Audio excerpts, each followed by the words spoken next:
So, ladies and gentlemen, we're going to start a second session. Welcome to all of you here in our premises at the Employers Federation of Geneva and of most of the French-speaking part of Switzerland. I'm really glad that you could join us, either in person or virtually. And we're going to talk about virtuality, about business and employment in the metaverse. And I will start with a question. The first question is, who knows about Metaverse in the audience today? Raise your hand, please. More or less, a few. Roberto knows a lot about it. You know, he said to us that he was absolutely fond of Metaverse and that he knew a lot about technology. And that's the first thing I think that we have to address. And I'm turning to Heidi and Chantal. Unfortunately, Arturo Gonzalez couldn't be with us. They're online with us. Hello to both of you. The first thing I think is to explain what Metaverse is. I'm not an expert in Metaverse either. I'm not playing games, so I don't know exactly what it means. The only experience I had recently was with INSEAD. I got this helmet that you put on your head with its glasses, you know, and I was in two places at the same time. I was in Singapore, where you had, it's one of the INSEAD's location, and I was at the same time in Zanzibar. We were playing there some business games, doing this, and I had the feeling really that I was there. I mean, that I was spending my time on the beach in Zanzibar. Zanzibar and not the bar, because the question that we had to handle dealt with bars in Zanzibar and their profitability. So could you explain what Metaverse means? Shall we start with Heidi and then Chantal, of course, with complement? Please, Heidi. That's a good question. And I think even people that are professed experts in Metaverse don't agree on what that term actually means. My view is that the Metaverse is not a destination, it's a journey. And we are right now on a very long and what will probably be a slow path where we're going to start seeing interactions online becoming more immersive and more personal, with the focus on the individual and the individual having agency over how the individual is represented and how the individual wants to be represented in the digital world. And so we can talk about what those technologies are and what immersiveness means. But another definition, a broader definition, is Metaverse really being technologies that exist to connect the digital and physical life through individual persistent spaces where users can interact and have a persistent identity. So they can be public spaces, they can be private spaces, and we can talk about that too. I think the scenarios that most scare people are, you know, consumer scenarios where you have the whole world in avatar form, connecting and doing all kinds of harm. I think for this audience, you're going to start seeing metaverses and metaverse technology really coming up in your private business applications and how you conduct business in a more immersive and collaborative way. And I think we'll talk a little bit about that in this session as well. That's true. Chantal, what would you say about Metaverse? What is it exactly from your side? Yeah, I think Heidi, you did a good job of getting us started. We, you know, at Accenture, we think about the metaverse as the next iteration of the internet, right? So we started out with Web 1, that was really all around the internet of data, right? Then we moved into Web 2, which was really about the internet of people, and this was essentially the age of social media, right? And connecting people in new ways. And now we're moving into, you know, this Web3 world, which is, it's not just the internet of place, right? And I think, Heidi, you alluded to that with what, you know, XR brings to the table, but it's also the internet of ownership. So it's a combination of XR and blockchain and different types of Web3 technologies that will create this new ability for users to have ownership, a sense of ownership over the internet and over their data, right? Not just partake in it. And so I think, Heidi, you also touched on the idea of a journey, and at Accenture, we very much have the same opinion. We actually, we talk about the metaverse as a continuum, right? It's an evolving spectrum. We're nowhere near where it will end up, in a decade or so from now, and we're just getting started.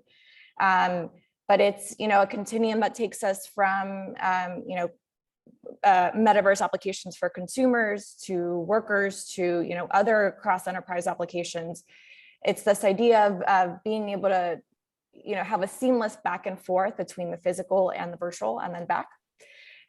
It could be 2D, it could be 3D, right? And it's, Heidi, like you alluded also, it's a combination of a lot of technologies. It's not just, blockchain, XR, but, it's cloud, it's AI as well, edge computing, spatial compute as well. So there's lots of different components.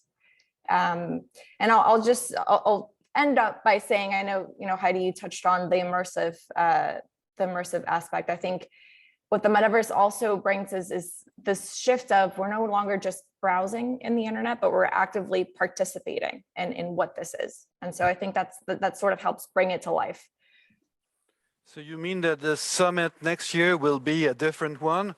We're gonna have you in person, but virtually. We see you on the screen. I can't see your body, but next year I'll see your body with the new technology coming, and you'll be with us without being with us. Is that what you mean or not? Yeah, it could very much be the case. I don't know if I'll have a lower body, but at least an upper body and arms. I would just add that this just happened last week at the World Economic Forum in Davos.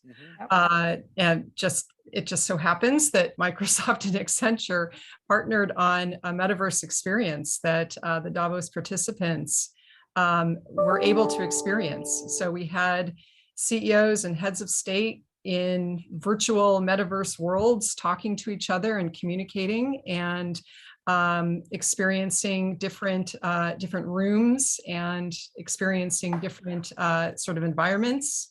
They ended up in sub-Saharan Africa, talking about baobab trees and what they can do for global hunger. And they came out of these discussions and virtual experiences really amazed by how much more immediate and personal it was to feel like you were actually all together in a room, even though you weren't, and talking to people in a way where you were represented as a person, not as a text string or a username, or even this video format where we're definitely not in the same room and we don't feel like we're quite in the same room. So if they can do it at Davos, yes, I think next year we'll be in virtual space. Okay, Roberto, we have to get organized to do this, huh? Do you think this is something to do with COVID?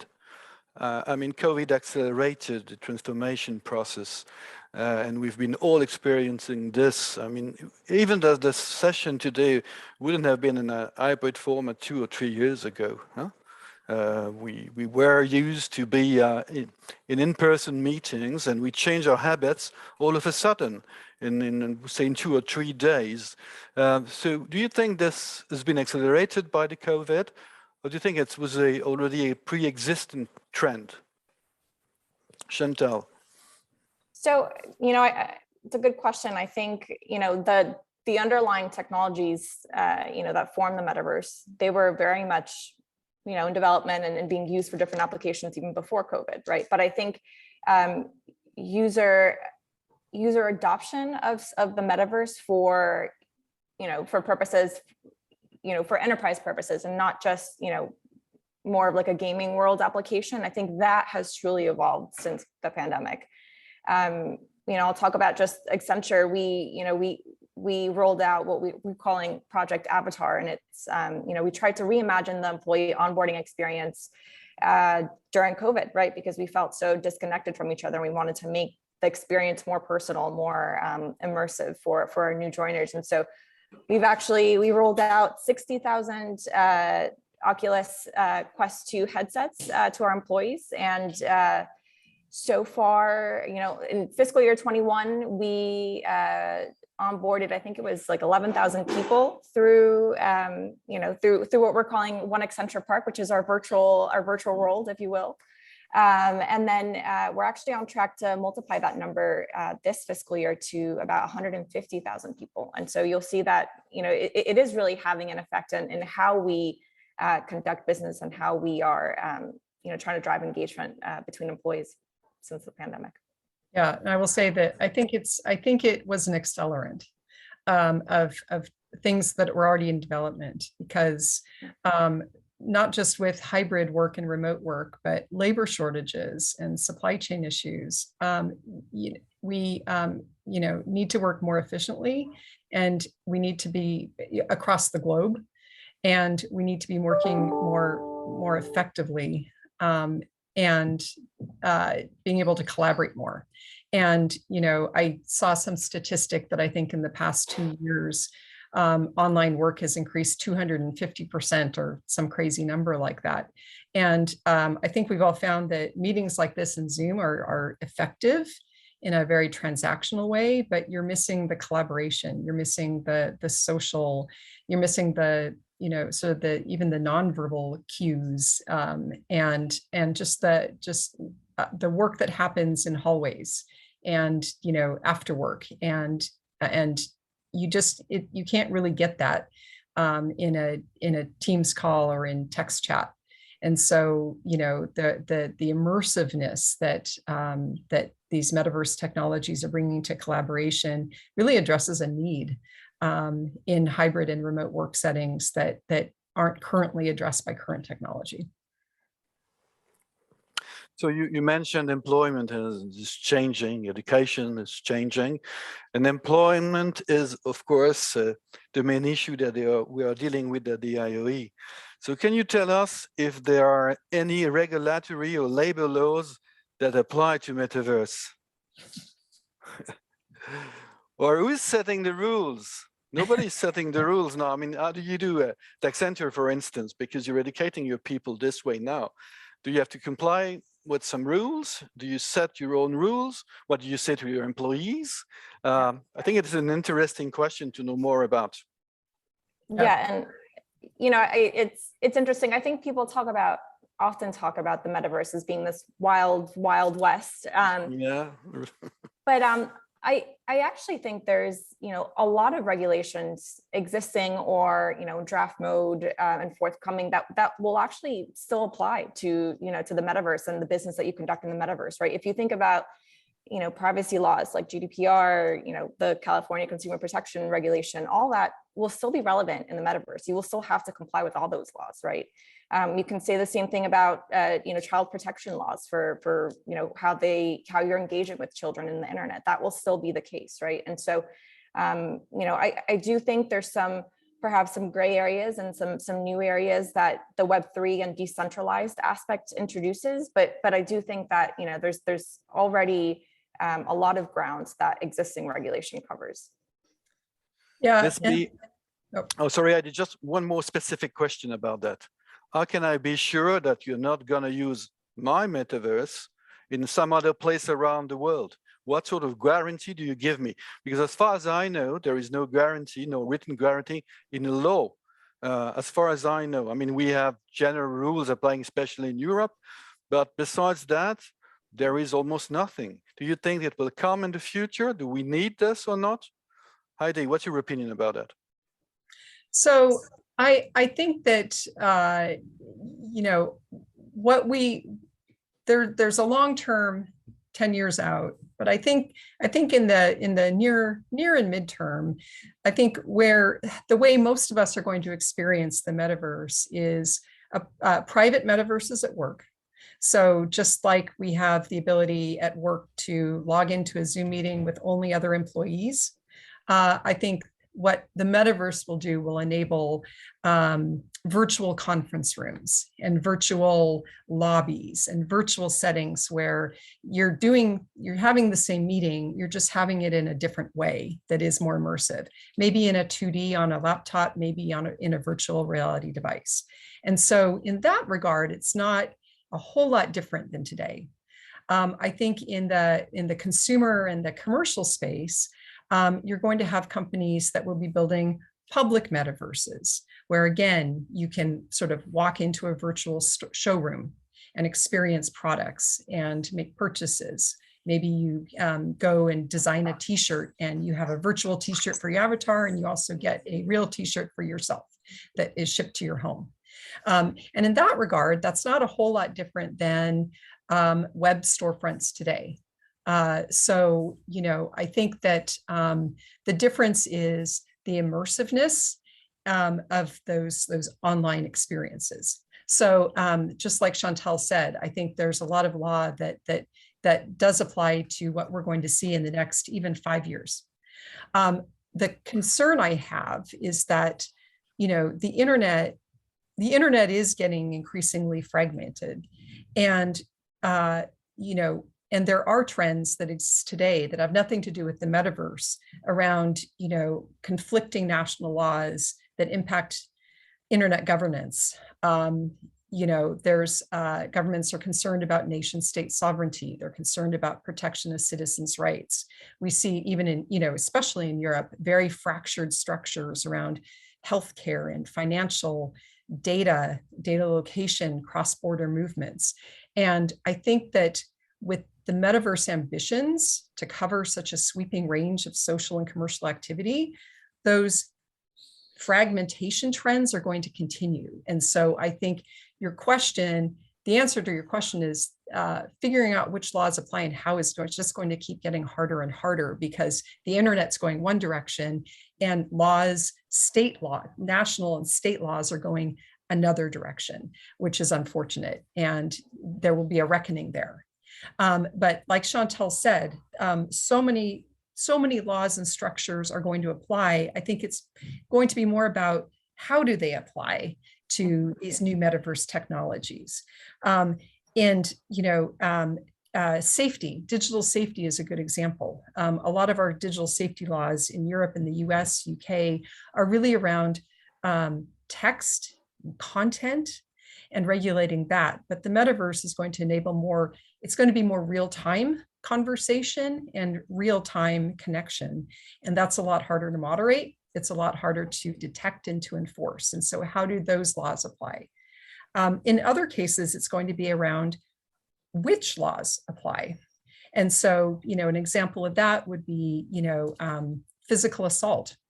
You know, I'm in a virtual space and someone gets too close to me, my avatar, but I feel it's so immersive and it's so real that I feel like I have physical feelings about that. Or I have a virtual car in the internet and it gets vandalized. Do digital laws apply, or do physical or real world laws apply to that? And if so, how? If there is no actual assault of a person, if there's nothing, property hasn't been damaged, real world property, do real world laws apply? And then I think there is a third category of challenges around enforcement of existing laws. And an example of that would be, let's say, trademark infringement. You know, if we're all being represented in avatar form, we're going to see creators that create Nike shoes for your avatar without Nike's approval or involvement. And how is Nike going to sort of enforce creators that can create a pair of virtual Nike shoes and wear those shoes? Or how does the Adidas metaverse prevent, or if they wanted to, prevent people from wearing Nike shoes into their Adidas store? So you're going to have some challenges with existing laws and how they get enforced. So it's not just about which laws, whether there are laws that exist, but how are they going to apply to these new sort of realities? Would it be, that last point is sorry, excuse me. No, just a second. Would it be thinkable that we would just say, well, the same laws apply to the virtual world, and that's it. Because behind the Nike example that you give, there is somebody using a metaverse and doing a copy of the Nike shoes. And so, in my opinion, the simplest way to deal with this is to say, well, the same rules apply. It's not a different world. But I don't know if it's something that is foreseen or not. Chantal, what do you think about that? And please go ahead with what you wanted to say. No, I was going to add on to Heidi's last point. I think IP rights is particularly interesting in the metaverse. And, I think we're seeing a lot of the, like NFT platforms and token platforms they really struggle with enforcing intellectual property rights and essentially detecting copyright infringement, right? And OpenSeas has been in the news quite a bit. I think they announced something like 80% of the NFTs that use one of their free minting softwares is 80% of those NFTs are essentially either plagiarized or duplicates or spam. And so it's quite interesting. It'll be quite interesting to see how that evolves and how detection tools and the technology gets even better, right, to be able to address this in the future. Now, for example, we have a tax issue here in Geneva. If you're working, teleworking in France, for instance, then you're supposed to declare that you are a worker in France and you'll be taxed accordingly. If you come to Switzerland, to Geneva in this case, then your tax here, it's a source taxing. What would happen with your metaverse, if your metaverse stays in France, for instance, and work, and you stay here in Geneva, or vice versa? What do you think about that? Could we imagine a world where two sets of laws would apply to two different realities or virtualities? Yeah, I think it's a good question, because obviously you have some difficulty to answer it. But that you know what, I'm raising this question because this is one of the issues we're going to have about social security, about employment law, about tax. Who's going to tax whom? The metaverse or yourself? Who's going to create the link between this new universe and the reality, which is still the same for us? We are all living in a state, and that state provides us with social security, with a framework that is the one in which we all work. So I was just wondering whether you were addressing such question and if you had any answers to that. Chantal, Heidi? Yeah, take the floor. I mean, this is a problem that exists, that is a metaverse problem, but it's also just, it's an internet problem today. And so I think of them as sort of the same. You take an example of gig workers, the taxi drivers in, Uber being a good example. When you think different countries have applied different laws to the jurisdiction and whose laws apply. You tend to look at, things like which jurisdiction has the closest relationship with the actual work. Where is the worker? Where are the servers located? And you may come up with an answer for the Uber gig worker who's actually driving the taxi in Geneva or in California. But what about the gig worker that's creating content online?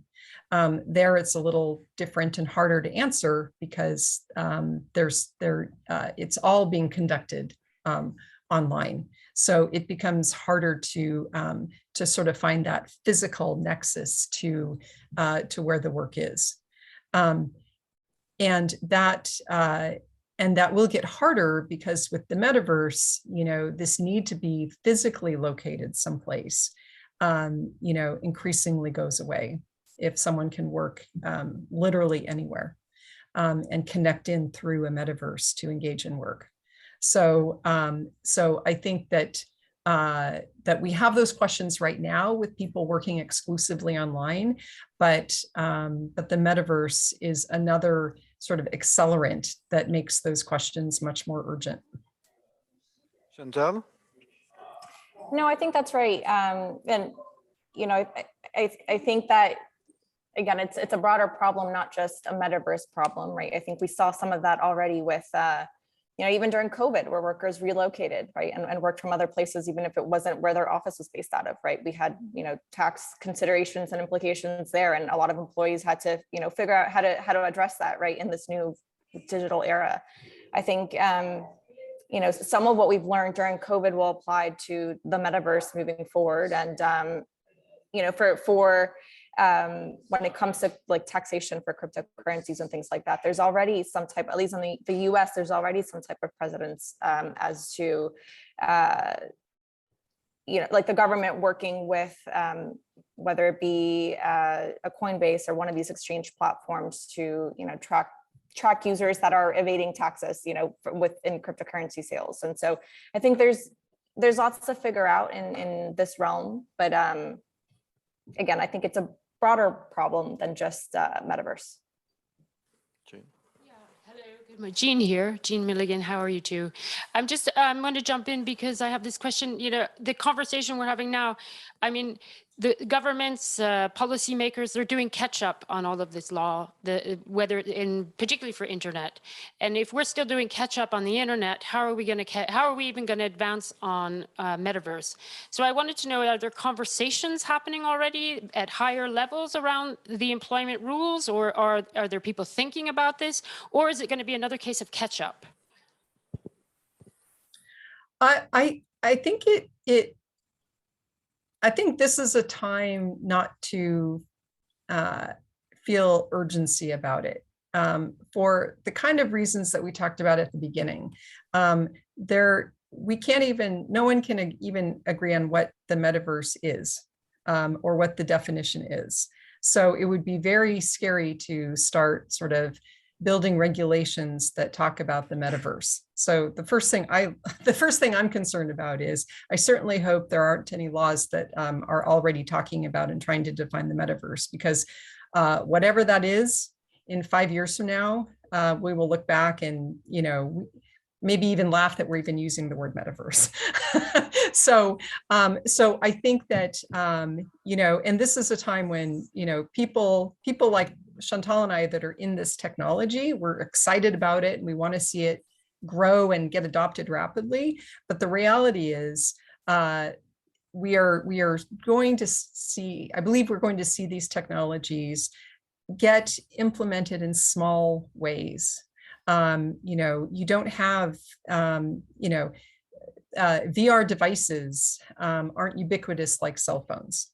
The technology to actually build metaverses is quite complicated, and there aren't a lot of people in the world that have the ability in 3D authoring to even build those experiences.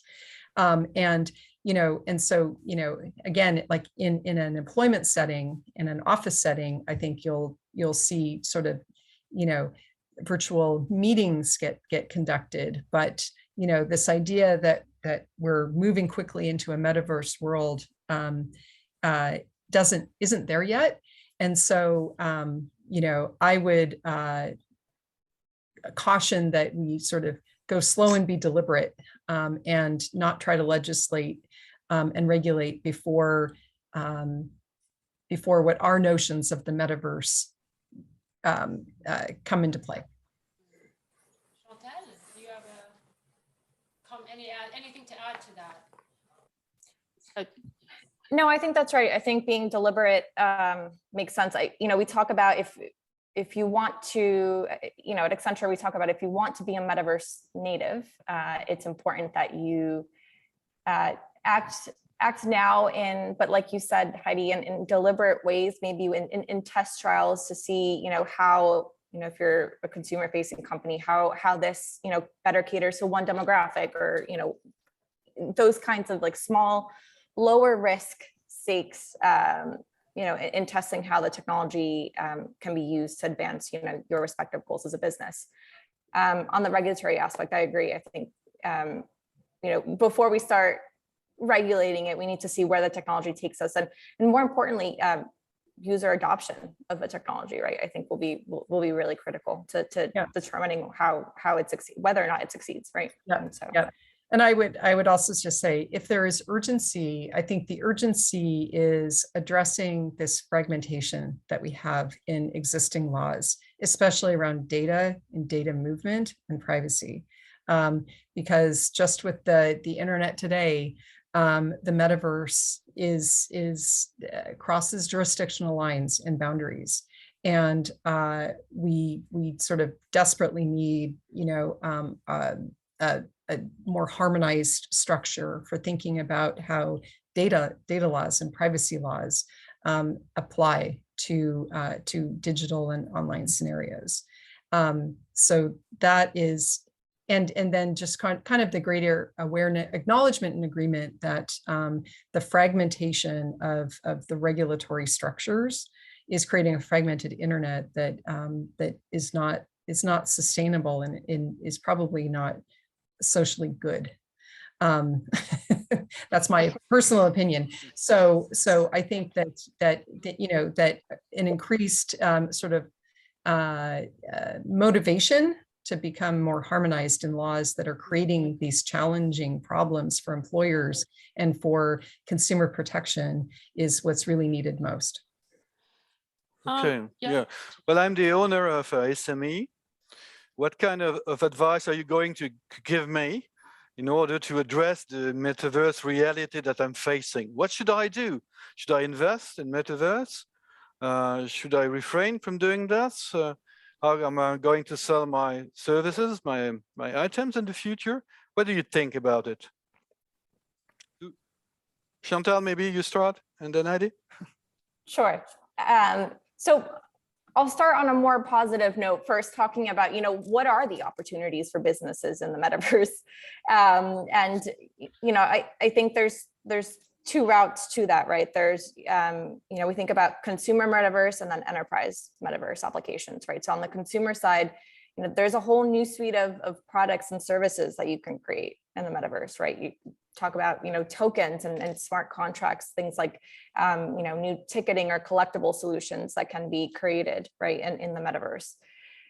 You can also reimagine how you are engaging with your consumers. So what the consumer experience looks like, and also your engagement as a brand with your consumer, right? So think about, Nike Land's virtual world, right, that they created on Roblox. I think it's got something like 6 or 7 million players that have already visited, or played in Nike Land since its inception, right? So there's lots, there's a user base that's clearly interested in that avenue for engaging with brands, right? There's also, you can have digital communities, right? I know Starbucks, for instance, recently announced that they're looking to create a digital community, right, of coffee lovers who love the brand, and they want them to be a part of owning that, that brand and that community in the metaverse.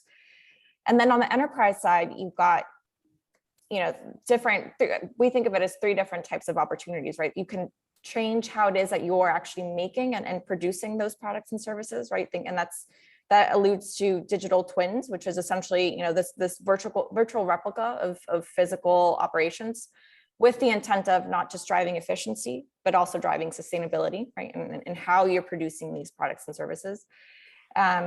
You can think about, supply chain, right? We've already seen some of this, but I think the metaverse will really amplify how, blockchain and IoT technologies come together to really drive transparency across the value chain, right? As goods pass, different hands. And then the third piece, which is probably more interesting for this community, is we're really changing how you work. So it's, thinking about applying immersive training to your people, to your employees, right? We know that active learning is known to improve knowledge retention, right? And so how can we apply the metaverse and these, interactive simulations that you can create through the metaverse, right, to better train your people? Goes back to the prior panel, right, on reskilling, right? So how do we use the metaverse to ensure that your people's skills are not, are constantly being renewed, right? And there's this idea of ongoing learning and ensuring that your skill sets are not becoming obsolete. And then the second aspect to that of how we work is also thinking about how do you help you as an employer, how do you help build a sense of community and enhance collaboration? I know, I talked about how we're doing that at Accenture with Project Avatar, which is a partnership also with Microsoft. We created a specific instance of AltSpace in which, it's only for Accenture users, right? It has to be tied to an Accenture Enterprise ID. But we're having town halls. We're having, our employee resource groups are getting together to have conversations and discussions in the metaverse. We're starting to really try to see how this technology really becomes, more of a norm for our interactions. And so I think we'll see other companies go down that route as well.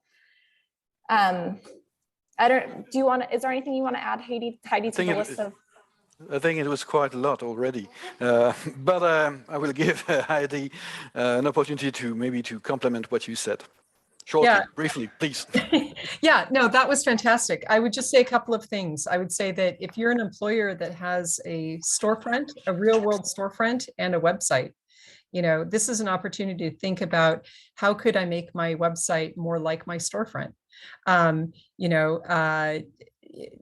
Interacting with 3D models of a product that you sell, or getting design, having a customer actually get involved, an employee, in designing something, or getting that feedback. If a hotel, could actually allow you to sort of walk into a digital twin model of different hotel rooms so you can decide which one you want to stay in. So those are simple, easy things, but that's the metaverse. Those are metaverse technologies. The only other thing I would add is you may start hearing more about what people are calling the industrial metaverse. And Chantal talked a little bit about that. And the idea here is that if you are, sort of in an industry with an assembly line or a factory, or operating, very complicated physical spaces, you can create a digital twin, a digital exact replica of, let's say, that assembly line. And you can sort of use AI to predict and automate in real time that assembly line, to build in efficiency and operational awareness. You can use the digital twin to try different improvements, or to find problems and diagnose them and test them in a digital environment before you deploy them into a physical environment. So you're making it safer, you're making it more efficient, you're saving time, you're saving money, and you're building certainty into your processes.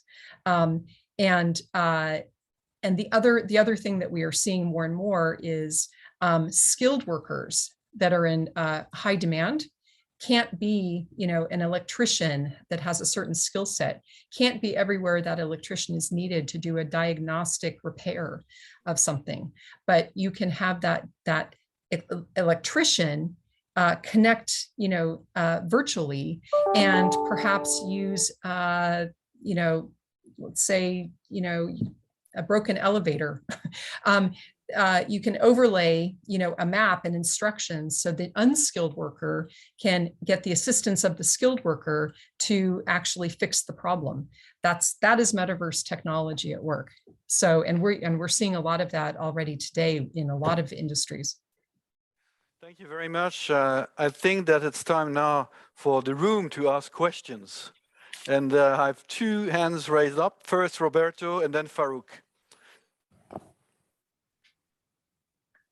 Well, in fact, I have one question which is not mine, one question from the virtual reality joining, that they want to raise question. And I think it's Nancy Fonseca from Mexico, our in employee organization, is referring to the way the metaverse can help or not help reduce inequalities, okay? Which is linked to a very specific question of the digital divide. To what extent now you have more than 40% of the entire population not even having access to internet.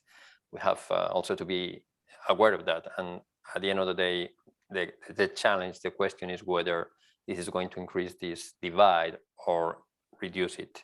That's one of the questions that are. The second one is mine. I've been, even though I'm not very familiar with the metaverse, I've been reading before coming here, of course, just to prepare it a little bit. And one of the articles that I was reading, it was more skeptical. I mean, you always have the skepticals there, saying the technology is not yet prepared. I mean, even the internet to get into a metaverse reality, a metaverse trend.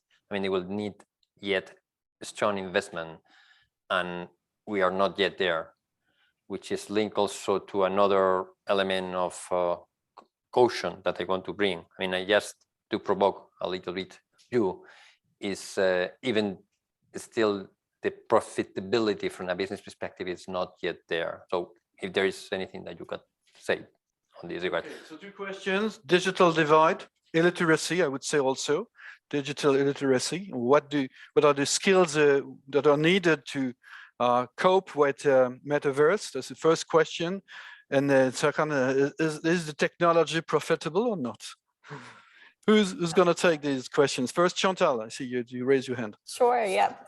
I love the first question. I think it's something that, we're super concerned about at Accenture. The group that I sit in within Accenture is actually called Responsible Metaverse, and it's looking at questions just like this one. So how do we create, a metaverse that is not just reserved for a tech elite, right? That's really accessible to everyone. And so it's one of the things that we're really, interested in looking into and exploring. I think, the good thing is that, the metaverse transcends like physical boundaries, right? So there's an opportunity to add, people globally to your workforce, through the metaverse, or, to engage consumers globally, right? And in that way, in equipping them with being, having an ownership stake in this world, right? You're allowing them to partake in a creator economy, right? That was not there before. And so I think there's,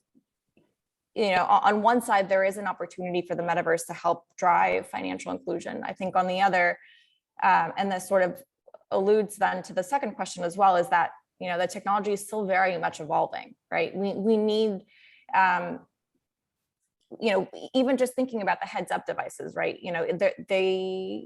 They're expensive. Not everyone can afford them. And that's part of, that's a way to enter, into the metaverse. And so I think it'll be really important to continue to see, those developments in the underlying technology so that it does become, the metaverse does become accessible to all, right? Not just from, like a physical or mental impairment perspective, but also thinking about, access in terms of price points and geographic location. And also being able to, I think the other parts of the technology is being able to engage not just, your visual senses, but also bring your other senses into the metaverse. And I think that's something that we're starting to see. I know Meta has been exploring with haptic technology as well as some other players, but it'll be interesting to see how that evolves as well.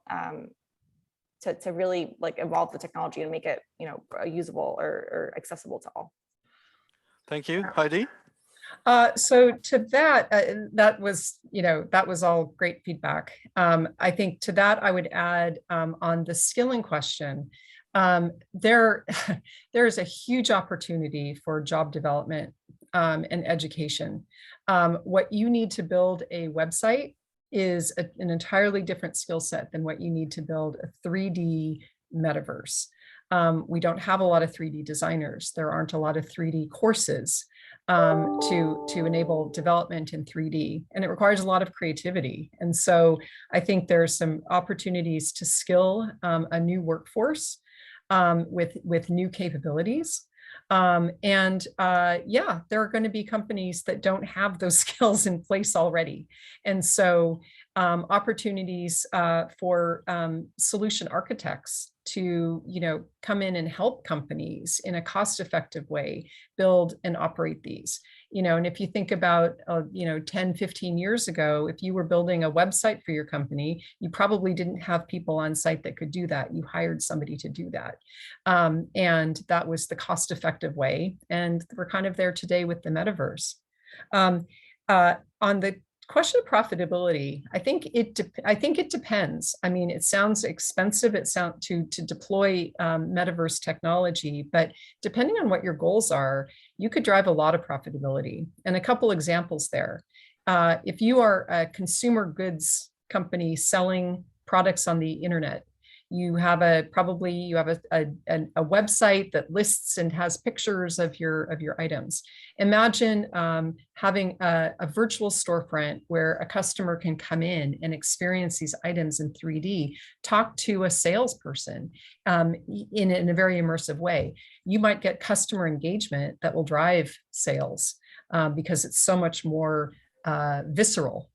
And then, on the industrial metaverse side, using the example of, I sell elevators and I maintain elevators. Elevator repair people are very rare and expensive, and you don't need one in every city where you operate. You could have more cost efficiency by having your experts in one location and less skilled expertise in another location. With those skilled experts helping remotely. So there are cost savings opportunities here, depending on what you want to get out of these solutions. Lastly, what we're going to be seeing more and more is, this the immersive nature, interacting with people in avatar form. And right now, avatars look like video game characters, but very quickly you're going to see very photorealistic avatars, and in a couple of years, holographic representation of yourself. And that is going to allow a lot more expression and probably more safety in some ways on the internet. If you have to be your real you can't hide behind a fake username. On the other hand, think about people that feel protected on the internet because they don't have to show their real selves. If they have a disability or there's a part of their representative identity that they don't feel safe sharing or might be illegal in certain countries. And so there will be this tension around sort of representative identity and inclusiveness.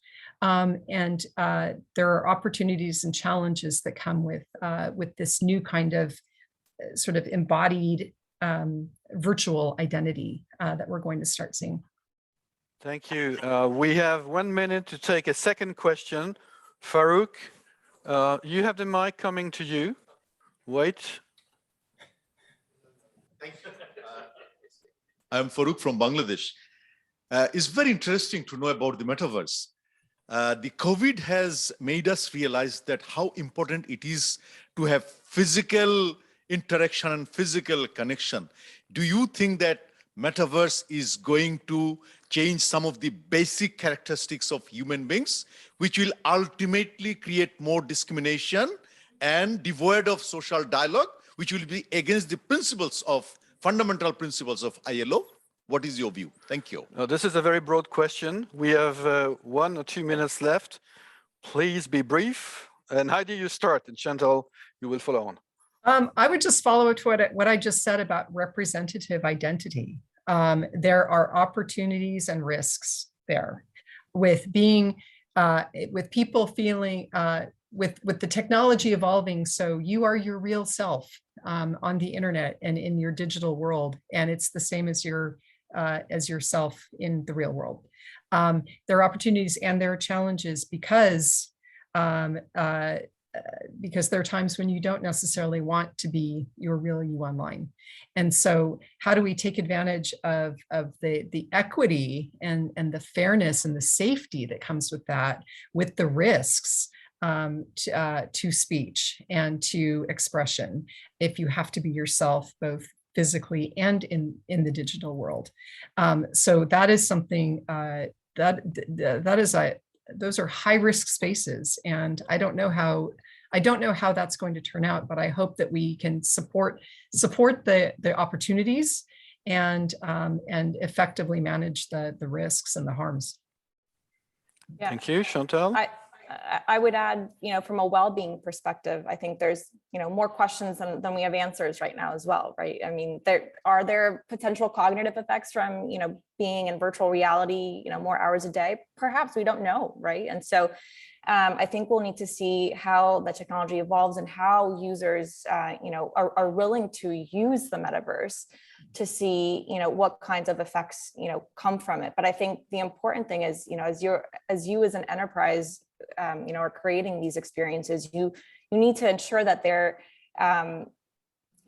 fundamentally, human and have our best interests in mind at the end of the day, right? So that's, ensuring that, the experience is going to not affect your, physical or mental health, right? It's looking at things like, how do you balance that back and forth between the virtual reality and your physical reality so that one doesn't displace the other, right? And then it's also, looking at things like how do you fight, potential addiction of these technologies, right? I think I've already read some articles about people who are addicted to crypto, right? And so how will the metaverse further enhance that if it does, right? And what kinds of things can we do to essentially ensure that the metaverse is built responsibly by design, right? And I think that comes down to ensuring that people trust the underlying technology and that we're creating experiences that are radically human, essentially. And so, yeah. Well, thank you very much. Thank you to both of you. Well, now we know what Metaverse is about. Thank you so much. I can see that everybody in the room is now fine with it. So this brings us to the end of this second session, and we're going to start very briefly the third session. Thank you very much again.